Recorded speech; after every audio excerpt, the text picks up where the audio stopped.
అందరికీ నమస్కారం. శ్రీ మాత్రే నమః. ఓం నమః శివాయ. ఓం శ్రీ సాయిరామ్. ఆగస్టు 8వ తేదీ శుక్రవారం. ఈరోజు మీకు ధన సంబంధించిన విషయాలలో ఒక సంక్షోభ సమయం అని చెప్పుకోవచ్చు. ఒకరి కాదు, ఇద్దరు కాదు, ముగ్గురు వ్యక్తులు మీ దగ్గరికి వచ్చి కాళ్ళు పట్టుకునే పని చేయబోతున్నారు. ఒక్కసారి మాత్రమే సాయం చేయండి అని భలే మాటలతో ఎమోషనల్గా ప్రవర్తించి మీ మనసుకు తడి చేయబోతున్నారు. ఈరోజు మీరు తీసుకునే ఆర్థిక నిర్ణయాలు మీ భవిష్యత్తు మార్చే శక్తి కూడా కలిగి ఉంది. ఇప్పుడే తెలుసుకుందాం అసలు ఎవరు వస్తారు, ఎందుకు వస్తారు, వాళ్ళ ఉద్దేశం ఏంటి, ఇస్తే మీ జీవితం ఎలా మారిపోతుంది, ఇవ్వడం వలన మీకు మంచి చెడు విషయాలు లాభ నష్టాలు ఏంటనేది ఈరోజు ఈ వీడియోలో తెలుసుకుందాం. దయచేసి ఈ వీడియోని ఎక్కడ కూడా స్కిప్ చేయకుండా చివరి వరకే చూస్తేనే మేమేం చెప్తున్నామో మీకు అర్థమవుతుంది. ఇక వీడియోలోకి వెళ్తే అనగనక సింహరాశి మఖా నక్షత్రం 1, 2, 3, 4 పాదాలు, 1, 2, 3, 4 పదములు పుబ్బ నక్షత్రం 1వ పదంలో జన్మించిన వారు మాత్రమే సింహరాశి కిందికి వస్తారు. సింహరాశి అనేది రాశి చక్రంలో 5వ రాశిగా చెప్పుకోవడం జరుగుతుంది. ఈ యొక్క సింహరాశి వారు మనస్తత్వం ఏ విధంగా ఉంటుందనేది ఇప్పుడు ప్రధానంగా తెలుసుకున్నట్లయితే బాగా కలిసి వస్తుందని చెప్పుకోవాలి. అదృష్టం అనేది వీరి వెంటే ఉంటుంది. మంచి శుభవార్తలు వింటారు. ఏ పని చేసినా కూడా మంచి లాభాలు అయితే వస్తాయి.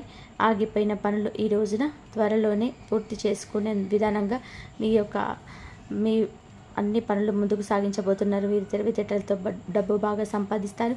ఈ రాశి వారికి ఎక్కువగా తెలివితో పాటుగా చురుకుతనం కూడా ఉంటుంది. శని భగవానుని యొక్క అనుగ్రహం ఈ రాశి వారికి పుష్కలంగా ఉంటుంది. ఈరోజు ఆర్థికంగా బాగా కలిసి వస్తుంది. మంచి పేరు ప్రతిష్టలు లభిస్తాయి. అందువల్ల వీరికి ప్రమోషన్స్ వచ్చే అవకాశాలు ఉంటాయి. కుటుంబంలోనే ఉన్నటువంటి సమస్యలన్నీ కూడా పూర్తిగా తొలగిపోతాయి. శని భగవానుని యొక్క ఆశీస్సులు కూడా వీరికి లభించబోతున్నాయి. ఈ రోజున మీలో చురుకుతనం అనేది ఎక్కువగా కనిపిస్తుంది. మాటలు గొప్పతనం ఉంటుంది. కొత్త ఆలోచనలతో ముందుకు సాగబోతున్నారు. సమాజంలో కూడా మంచి గుర్తింపు అనేది లభిస్తుంది. ఆత్మవిశ్వాసం ఎక్కువగా పేరు పొందుతుంది. ధైర్యంగా నిర్ణయాలు తీసుకుంటారు. అందువల్ల మంచి లాభాలు వస్తాయి. కోరికలన్నీ కూడా నెరవేరబోతున్నాయి అని చెప్పవచ్చు. జీవితంలో ఉన్న కష్టాలు, బాధలు అన్నీ తొలగిపోతాయి. జీవితం అనేది ఈ రోజు నుంచి కొత్తగా కనిపించబోతుంది. ఈ యొక్క మార్పు మీతో సాధ్యమైంది కాదు, భగవంతుడితోనే సాధ్యమైంది. మీ ఆలోచనలో మార్పు వస్తుంది. విద్యార్థులకి కూడా మంచి అవకాశాలు ఉంటాయి. దేనికోసం అయితే ఎదురు చూస్తున్నారో ప్రతి ఒక్కరు కూడా కొన్ని వాటి కోసం ఎదురు చూస్తూ ఉంటారు. వారు చిన్న వయస్కులైనా, పెద్ద వయస్కులైనా సరే, మధ్య వయస్కులైనా అది త్వరలోనే నెరవేరుతుందని ఒక ఆకాంక్ష కలుగుతుంది ఈ రోజున. అలాగే వీరికి ఉన్న చిన్నపాటి అడ్డంకులు కూడా దైవ బలం చేత తొలగించిపోతాయని చెప్పవచ్చు. వ్యాపారస్తులకి మంచి లాభాలు కనిపిస్తున్నాయి. వ్యాపారం చాలా గొప్పగా సాగిపోతుంది. ఎలాంటి ఆటంకాలు అనేటివి ఈ రోజున మీకు ఎక్కడ కూడా కనిపించటం లేదు. అలాగే ఈ రాశి వారికి పూర్వీకుల బలం కూడా ఎక్కువగా తోడవడం వలన ఈరోజు గ్రహస్థితి వల్ల కూడా దూరవడం, పితృదోషాలు కూడా ఎక్కడ కనిపించటం లేదు. ఇప్పుడు ఎక్కడైనా సరే మీరు పితృదోషాలు ఉన్నాయి అనిపిస్తే, అసాధారణంగా ఏదైనా పనులు జరుగుతున్నట్టుగా అనిపిస్తే మీ మనసు కూడా కుదురుగా ఉండదు. ఏ పని సజావుగా సాగదు, బద్ధకంగా ఉంటారు. ఏ పని మీద ఫోకస్ చేయరు. వీటన్నిటికీ కూడా పితృదోషాలే కారణంగా చెప్పవచ్చు. అమావాస్య రోజున ఏదైనా సరే తర్పణాలు విడవడం, కాకికి అన్నం పెట్టడం ఇటువంటివి చేసుకోవడం వలన పితృదోషాల నుండి కూడా బయటపడతారు. దూరమైన కొన్ని బంధాలు దగ్గర అవుతాయి. ఎన్నో మంచి శుభవార్తలు వింటారు. కుటుంబంలోని అందరూ కూడా సంతోషంగా ఉంటారు. ఈరోజు ఏమైనా అవకాశాలు వస్తే వాటిని విడిచిపెట్టకుండా అవకాశాలు అందిపుచ్చుకునేలాగా ప్రయత్నం చేయండి. దానివల్ల మంచి లాభాలు వస్తాయి. గ్రహబలం అనేది ఎక్కువగా ఉంటుంది. రాశి వారికి దయాగుణం ఎక్కువ, మంచి వ్యక్తిత్వం కలిగి ఉంటారు. ముఖంలో చాలా గొప్ప తేజస్సు ఉంటుంది. మీ స్వార్థమైన మంచి మనసుతోటి ఎవరికైనా సహాయం చేయడానికి బాగా ఇష్టపడతారు. సహాయం చేయడం కూడా ఎవరికి కూడా చెప్పుకోరు. అంతేకాకుండా డబ్బు విషయంలో చాలా జాగ్రత్త, పొదుపుగా ఉంటారు. ఎవరు ఖర్చు పెట్టాలి, ఎక్కడ ఎలా ఉండాలి అనేది బాగా తెలుస్తుంది. అనవసరమైన ఖర్చులు చేయరు. స్వార్థం కూడా కొంచెం ఎక్కువగానే ఉంటుంది. స్వార్థం లేకపోతే మనిషి బ్రతకలేడు. ఇక ఈ రాశి వారికి ఈ రోజున కాలం కలిసి రాబోతుందని కూడా చెప్పుకోవాలి. ప్రకృతి కూడా వీరికి అండగా ఉంటుంది. ఊహించని ధన లాభాలు అయితే ఉంటాయి. అనుకూలమైన జీవితం లభిస్తుంది. నచ్చిన వారి కోసం ఏదైనా సరే చేస్తారు. వీరిని మోసం చేసిన వీళ్ళు అస్సలు పట్టించుకోరు. అసలు వారిని ఇక దగ్గరికి కూడా రానివ్వరు. ఎంతో ప్రేమను చూపిస్తుంటారు. వీరిని ఏదైనా కానీ వీరి జూటికి వస్తే మాత్రం తిరిగి అంతే కోపం చూపిస్తారు. చాలా విధాలుగా కూడా వీరికి ఏంటంటే అనుకూలమైనటువంటి రోజు ఉన్నప్పటికీ కూడాను ఈ రాశి వారి యొక్క గ్రహస్థితుల యొక్క మార్పు యొక్క ప్రభావం వీరిపైన ఎక్కువగా పడి అష్ట కష్టాలకు గురవుతూ వస్తూ ఉన్నారు. ఈరోజు చాలా బాగుంటుంది. సంతానం లేని వారికి శుభవార్త కలగబోతుంది. ఇష్టమైన పని మాత్రమే చూస్తారు. ఇష్టం లేని పనులు అస్సలు ఇంట్రెస్ట్ కూడా చూపించరు. ఈరోజు మీకు వచ్చే ఫలితాలు కూడా అధికంగా ఉంటాయి. ఇంట్లో అష్టైశ్వర్యాలు కలగబోతాయని ఈ రోజున ధనవంతులు అయ్యే కొన్ని రకాల ఛాన్సెస్ వస్తాయి. కానీ కంటికి చిన్నగా కనిపించిన అవకాశాన్ని వదులుకోవద్దు. పరమేశ్వరుని యొక్క అనుగ్రహం ఎక్కువగా ఉంటుంది. ఈరోజు కుదిరితే పరమేశ్వరుని గుడికి వెళ్ళండి.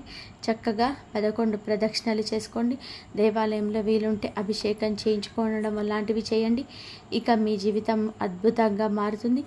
ఆదాయం పెరుగుతుంది. ఐశ్వర్య ప్రదాతగా కాబట్టి పరమేశ్వరుడు చక్కగా మీ జీవితం అనుకూలంగా మారుతుంది. ఈ రోజున మీరు చేయకూడని కొన్ని పనులున్నాయి. మీ మాట తీరులో కొంచెం జాగ్రత్త. కోపాన్ని అస్సలు కూడా ప్రదర్శించవద్దు. అనవసరమైన చోటనే ఎక్కువగా మాట్లాడవద్దు. అందువల్ల కొన్ని సమస్యలు తెచ్చుకునే అవకాశం కనిపిస్తుంది. ఇక ముఖ్య విషయం ఏమిటి అంటే ఈ రాశి వారికి ఈ రోజున లక్ష్మీదేవి మీ ఇంట్లోకి తిరిగేటువంటి అవకాశం ఉంది. మిగతా రోజుల్లో తిరగదని కాదండి. ఈ రోజున చక్కగా అనుకూలంగా ఉంది కాబట్టి ఇంటిని చక్కగా శుభ్రపరచుకోండి. ఇంట్లో గొడవలు పడకండి. ఇల్లు సుందరంగా లేక ఇంట్లో గొడవలు పడిన అమ్మవారు బయట వెళ్ళిపోతారు. కాబట్టి నోటికి వచ్చిన పదజాలాన్ని ఇంట్లో ప్రదర్శించవద్దు. ఇల్లు ప్రధానం కాబట్టి ఇంట్లో చక్కగా ప్రశాంతమైన వాతావరణం ఏర్పాటు చేసుకునే ప్రయత్నం చేయండి. ఇంట్లో ప్రశాంతంగా చక్కగా పూజ గది అందంగా శుభ్రంగా ఉంచుకోవడం ఇటువంటివి చేయడం వలన లక్ష్మీదేవి యొక్క ఆగమనం జరుగుతుంది. లక్ష్మీదేవి యొక్క ఆగమనం వల్ల ఇల్లంతా చక్కగా ఉంటుంది. ఈ రోజున మీరు అమ్మవారికి ఇష్టమైన ఎరుపు రంగు పుష్పాలతో అమ్మవారిని పూజించుకుంటే ఇంట్లో సుగంధభరితమైన వాసన రావడం ఇలాంటివి చేయండి. ప్రశాంతంగా మన పని మనం చేసుకుంటూ ప్రశాంతమైన మనసుతోని అందరూ కూడా ముందుకు వెళ్తే చాలా బాగుంటుంది. ఇలా చేస్తే అమ్మవారు ఇంట్లో తిష్ట వేసుకొని కూర్చుంటుంది. ఉదయం సాయంత్రం ఇంట్లో దీపాన్ని వెలిగించుకుంటా చక్కగా ఏదైనా బెల్లం ముక్క నైవేద్యంగా పెట్టినా పర్వాలేదు. పంచభక్ష పరమాన్నం పెట్టమని చెప్పి ఏ దేవుడు కూడా అడగడు. ఇంట్లో దీపం పెట్టుకున్నా చాలు. మీ జీవితంలో ఎటువంటి ఏ సమస్యలు వచ్చినా సరే ఎన్ని ఉన్నా తొలగిపోతాయి. మీ జీవితంలో ఎటువంటి సమస్యలు ఉన్నా సరే తొలగిపోతాయి.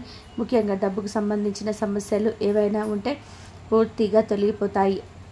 ఎటువంటి లోటు ఉండదు. అదృష్టం మీ వెంట ఉంటుంది. మీ జీవితం కూడా పూర్తిగా మారిపోయే అవకాశం ఉంటుంది.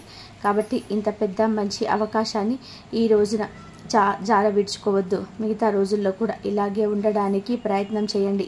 వివాహం విషయానికి వస్తే ఈ రోజున అందమైన అమ్మాయి లేదా అబ్బాయికి సంబంధించిన ఒక మంచి సంబంధం మధ్యవర్తి ద్వారా వస్తుంది. అలాగే మనసులో గొప్ప ప్రేమ ఉన్న ఈరోజు చాటుకునే మంచి రోజుగా చెప్పడం జరుగుతుంది. వీరు బయట చూపించరు. అత్యాశ ఎక్కువ. కానీ ఏమిటి అంటే ఉన్న దాంట్లోనే తృప్తి పడతారు. ఉన్న దాంట్లోనే సంతోషంగా ఉంటారు. వీరికి ఉన్నటువంటి మంచి లక్షణం ఏమిటి అంటే అనవసరమైన విషయాలను అస్సలు మాట్లాడరు. అసలు వాటి కోసం సమయాన్ని కూడా స్పెండ్ చేయరు. ఎక్కువగా టైం వేస్ట్ చేసుకోరు. ఎప్పుడు ఏదో ఒక పని కోసం సమయాన్ని ఉపయోగిస్తూ ఉంటారు. అనేక మార్గాల ద్వారా డబ్బు సంపాదించాలని చెప్పి అనుకుంటారు. అవి సర్వసాధారణం. ఏ మనిషికైనా సరే డబ్బు సంపాదించాలని కోరిక ఉంటుంది. ఈ రాశి వారి కోరిక మాత్రం కాదు, కష్టాన్ని కూడా జోడిస్తారు. అందులకు గాను ఈ రోజున ఆదాయ మార్గాలు పెరిగే సూచనలు ఉన్నాయి. ఇక వీరికి విమర్శించే వాళ్ళంటే నచ్చదు. అందువలన ఈ రోజున విపరీత కోపం కూడా రావచ్చు. కోపం అదుపులో ఉంచుకోండి. చుట్టూ ఉన్న వారితోని ఈ రోజున చిన్న చిన్న సమస్యలు వచ్చే అవకాశం కనిపిస్తుంది. ఈ విషయంలో కొంచెం జాగ్రత్తగా, శత్రువుల విషయంలో కూడా జాగ్రత్త. కొంతమంది మీ పల్లి హాని కలిగించడానికి పదే పదే కూడా రెచ్చగొట్టవచ్చు. కావున అప్రమత్తత అవసరం. ముఖ్యంగా మీరు ఈ రోజున రా అనే అక్షరంతో, మా అనే అక్షరంతో కలిగిన వ్యక్తులతో కొంచెం అప్రమత్తంగా ఉండండి.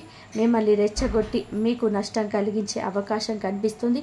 వచ్చే అదృష్టాన్ని రానివ్వకుండా చేసే అవకాశం ఈ యొక్క వ్యక్తుల వల్ల కనిపిస్తుంది.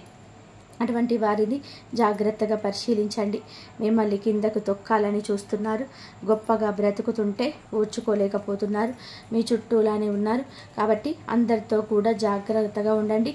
బంధువులు కావచ్చు, స్నేహితులు కావచ్చు, సహ ఉద్యోగులు కావచ్చు, వారి పట్ల కూడా అప్రమత్తత అవసరం. ఈ రా అనే అక్షరం, మా అనే అక్షరం కలిగిన స్త్రీలతో ఇంకాస్త ఎక్కువగా జాగ్రత్తగా ఉండండి. ఈరోజు చిన్న చిన్న ప్రయాణాలు చేయడం కూడా జరుగుతుంది. ఆరోగ్యపరంగా కూడా కొంచెం జాగ్రత్తగా ఉండండి. కొంత పనులు మొదలు పెట్టాలి అనుకుంటే ఈ రోజున మీరు మొదలు పెట్టవచ్చు. మొదలు పెట్టేటప్పుడు ఓం నమః శివాయ అని పంచాక్షరి మంత్రాన్ని మనసులో స్మరించుకొని పరమశివుడికి మీ యొక్క కోరిక చెప్పుకొని ప్రారంభించండి. అంతా మంచి జరుగుతుంది. సూర్యోదయంలో మీ జీవితం కూడా ఒక కొత్త అధ్యాయం ప్రారంభిస్తున్నట్టు అనిపిస్తుంది. మొదటగా సమాజంలో గుర్తింపు పొందడం అనేది మాత్రమే కాకుండా ఈ రోజున మీరు వాస్తవంగా గుర్తింపు పొందుతారు. తిరిగి వచ్చిన పని లేదా గతంలో మీరు చేసిన సేవ నేటితో ఈ రోజున సమాజంలో గుర్తింపు వస్తుంది. ఇది మీ ఆత్మవిశ్వాసానికి పెద్ద అనుభవం అవుతుంది. ఈరోజు మీ ఆత్మవిశ్వాసం పెరుగుతుంది. మీరు ముందుకి అడుగు వేయగల ధైర్యాన్ని పొందుకుంటారు. ఈ క్రమంలో తీసుకున్న నిర్ణయాలు స్పష్టంగా బలవంతంగా ఉంటాయి. దాని మీరు ఆశించిన ధన లాభాలు పొందడం జరుగుతుంది. ఈరోజు మీ కోరికలు డబ్బు అయినా, శాంతి అయినా, ప్రతిష్ట అయినా నెరవేరబోతున్నాయి. పాత సమస్యలు, బాధలు, అనారోగ్యాలు ఇప్పుడు గుర్తు పెట్టుకోవాల్సిన అవసరం ఉండదు. కష్టాలు తెరిపివేసినట్టే ఈ రోజున అంతా మాయమవుతుంటాయి. మీరు విద్యార్థులు అయితే ఒక ముఖ్య అవకాశం వస్తుంది. పరీక్షలో వచ్చిన మార్పులు లేదా కొత్త కోర్సుల అవకాశం ఏదైనా సరే నిజంగానే మీరు ఎదురు చూసినవి ఇప్పుడు సిద్ధమవుతాయి. ఇక వ్యాపారంలో ఉంటే ఈరోజు మీరు మొదలుపెట్టిన మొట్టమొదటి నిర్ణయం ఈ రాశి వారికి అనుకూల మార్గాలు తెరుస్తాయి. బాధలు, ఆటంకాలు చాలా ఉన్నా ఈరోజు అన్నీ తగ్గిపోయినట్టుగా మీ మనసు చెప్తుంది. మీ వ్యాపారం ఎవరితో మద్దతుతో స్వయంగా అభివృద్ధి చెందవచ్చు. ఈరోజు పూర్వీకుల బలం మీతో ఉంటుంది. పితృదోషం అనిపించదు. ఎవరు ఊహించని చోట ఈ రోజున సంతోషకరమైన వార్త వింటారు. మీ పేరును గౌరవంగా మాట్లాడే సందర్భం వస్తుంది. అలాగే ఎన్నాళ్ళుగానో ఆగిపోయిన పని తిరిగి మొదలవుతుంది. ప్రయత్నించిన దానికి అద్భుత ఫలితం వస్తుంది. ఎటువంటి ఆటంకం లేకుండా పనులు సాఫీగా పూర్తవుతాయి. ఆర్థిక విషయాలు కూడా అనుకున్న దానికంటే కూడా ఎక్కువగా లాభం వస్తుంది. ఒకంత ఆర్థిక ఒత్తిడి నుంచి బయటపడతారు. ఊపిరి పీల్చుకున్నట్టుగా అనిపిస్తుంది. ఇంట్లోనే పెద్దల సహకారం లభిస్తుంటుంది. అనుబంధాలు బలపడతాయి. కుటుంబ సభ్యుల మధ్య కూడా ప్రేమ మరింత పెరుగుతుంది. దూరంగా ఉన్నవారు సడన్గా కలుసుకునే అవకాశం ఉంది. గతం నుంచి ఉన్న మనస్పర్ధలు పరిష్కారం అవుతాయి. ఇంట్లో చిన్నపాటి శుభ కార్యక్రమాలు, చర్చలు కూడా జరగవచ్చు. వ్యాపారంలో ఉన్న వారికి మంచి అవకాశాలు ఉంటాయి. కొత్త ఒప్పందాలు కుదురుతాయి. నిత్యము శివారాధన చేసుకోవడము, హనుమాన్ చాలీసాను పఠించుకోవడం మేలు కలగజేస్తుంది. అంతా మంచి జరుగుతుంది. కాబట్టి మీరు అమ్మవారి అనుగ్రహం మీరు పొందాలి అనుకుంటే, అమ్మవారి ఆశీర్వాదాలు పొందాలి అనుకుంటే మాత్రం కంపల్సరిగా ఈ విధంగా దైవారాధన చేసుకోండి. దైవారాధన చేసుకున్న ప్రతి ఒక్కరికి కూడా అమ్మవారి అనుగ్రహం ఎప్పుడు మీ పైన ఉండి ఆయుధారోగ్య ఐశ్వర్యాలతో ఉంటారు. రేపు వరలక్ష్మి వ్రతం చేసుకోండి. కుదరకపోతే మాత్రం అమ్మవారి అనుగ్రహం పొందాలని కనకదార సూత్రం పారాయణం చేసుకోండి. అమ్మవారి అనుగ్రహం ఎప్పుడు మీ పైన ఉంటుంది. వరలక్ష్మి వ్రతం రోజు కనకదార రోజు పారాయణం చేసుకున్న వారందరికీ కూడా అమ్మవారి అనుగ్రహం ఎప్పుడు ఉండి ఆయుధారోగ్య ఐశ్వర్యాలతో ఉంటారు. ధన్యవాదాలు.